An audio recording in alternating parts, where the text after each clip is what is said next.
whatever show you like. If you listen to the show on the app because you're doing it from far away, thanks. Let me know where you are.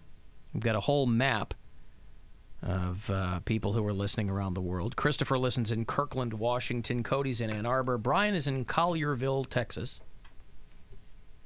Diane listens in St. Louis. Rachel is out at Buckley Air Force Base in Aurora, Colorado. Thank you for your service. And Caitlin is our gun. What does she do? She works for a gun company. She makes. She's our heavily armed bureau chief in Prescott, Arizona. So thank you. And that's quite the bar to be considered heavily armed in Arizona. You're really going to work on that. Boy, these basically need a tank. Yeah, these bombs going off in Austin are pretty creepy. Yeah, it's very scary. It didn't get a whole lot of attention until white guys started dying, but because they were targeting like prominent black families. Yeah, what I like saw. some 17-year-old kid from high school got killed, and then some other dude, and so they're really in South by Southwest. I think is still going on, maybe, and they're trying to figure out what's going on here. There's a new one that just exploded en route. It was at a FedEx facility in San Antonio, and it was headed to Austin, and it blew up. So it injured one I think they just looked at him and let him go. So this person got extraordinarily lucky. It had an Austin address, and it was just full of nails and metal shrapnel. So messed up. So these are nail bombs. So, I mean, obviously, I don't know if they're any closer to figuring out what's going on or who it is. They think that the worst-case scenario is that it's just random. It's somebody who just wants to get people hurt or killed. The FBI obviously is into it. What can they do to prevent this, though? I have no idea. I mean, how do you... Didn't we have mail bombs? That was a thing for a bit, right? Well, there was that bomb that went off at the 96 Olympics in Atlanta where that Richard Jewell guy, who I think has since passed away, but he got tarred and smeared in the press immediately, and then they found out that he had nothing to do with it. But, I mean, yeah, the Unabomber, wasn't he sending packages to people? Yeah. I wouldn't even know the first thing about how law enforcement figures this out. I'm sure they look for fingerprints on these boxes. I don't know what kind of forensic investigations go on. But this is the third or fourth. This one didn't even make it to Austin. But this is the third or fourth package bomb that has gone off. It's terrifying. Pretty wild. Package is supposed to be a good thing. You're excited to get a package in the mail. Well, you get something from Amazon. You forgot that you ordered it because you got it while you were drunk, and then one day it shows up, and you're like, "Ooh, I got a little something," and it's a freaking bomb. I will also say this though, because they give you an image of a package to look out for, right?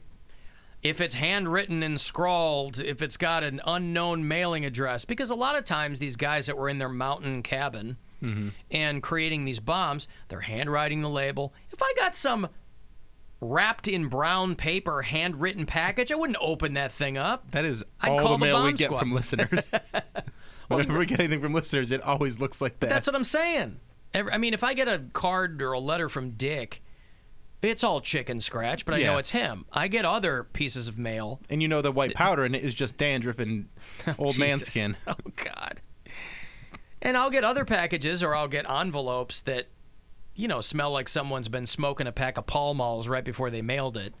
I get nervous with that kind of stuff. Yeah, now, granted, I don't think I'm going to get blown up bombable. or anything. Yeah, really no reason for that. But, yeah, it's weird. So, the 2 or 3 people, I think, have died in Austin. They have a serial bomber on their hands. And then this latest one went off at the FedEx facility. I mean, it's going to get to a point where we're just going to need to wear clothing that will always keep us safe. Like, we're going to have to start wearing armor every day. Yeah. That's just going to be part of our life, is wearing armor wherever we go. Have to make it fashionable so that people will actually wear it. But that's going to be a thing. Hey, Bill, that's the price of freedom, buddy. Right. Freedom. Free to live your life however you like, with the slight chance that you might get bombed, shot, stabbed, murdered, whatever. But hey, freedom. So, yeah, they have these images of, here's what to look out for. Stop. Don't handle the package. Oh, thank you. How are you supposed to take this seriously? Isolate it immediately. Yeah. I used to get hate mail back in the day all the time. When people would handwrite it to you, I have a binder I've kept over the years of hate mail. Some people would take the time to type it up. Some people would handwrite it. I've gotten hate mail here, handwritten, right?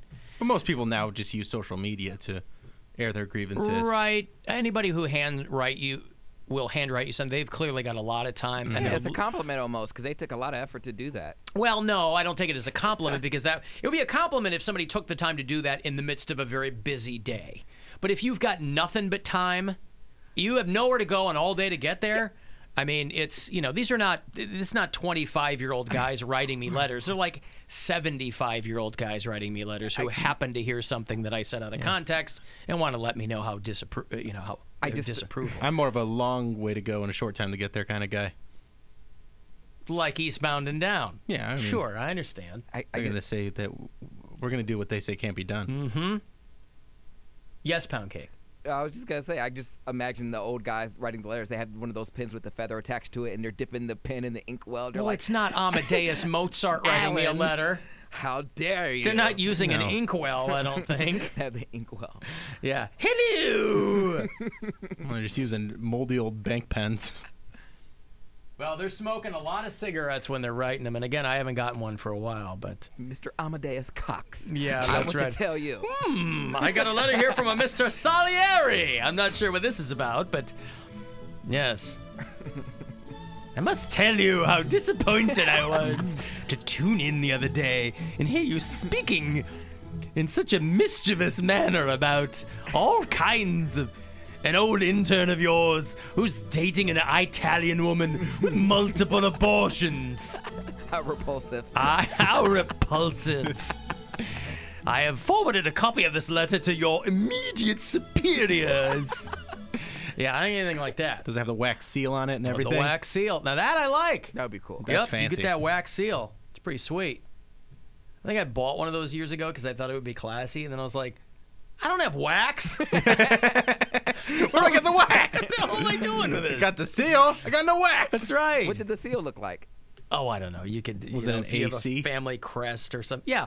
Then it was such an impulse buy. I'm like, I don't like. I think I got on this kick a few years ago of it would be nice to handwrite people letters. That lasts for a couple of days. That lasts a letter. And then I downsize it to, all right, thank you notes. But I'm like, how often am I writing a thank you note to somebody? Unless you're getting married or you had a birthday and you're 10, you don't have to write thank you notes to people. You know what I mean? I would just want to, instead of a crest, I would have an emoji on the little crest. Like, stamp it, and it has the girl with her hand sticking out. Like, I bet you could get that. I bet that the wax stamp companies are trying to find every possible way to get new and inventive ways to do things. Yeah, when you send hate mail, you can just send it with a poop emoji. Yeah, this is what I think of you, poop emoji. Get the brown wax and you can make a real fancy poop emoji. Yeah, out of wax in a little stamp. Is that a smudge? No, that's actual poop.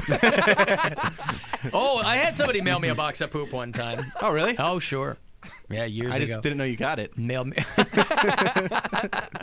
You never said thank you. No, thank you. I worked really hard on that. You'll be getting a handwritten letter from me thanking you for that box of poop.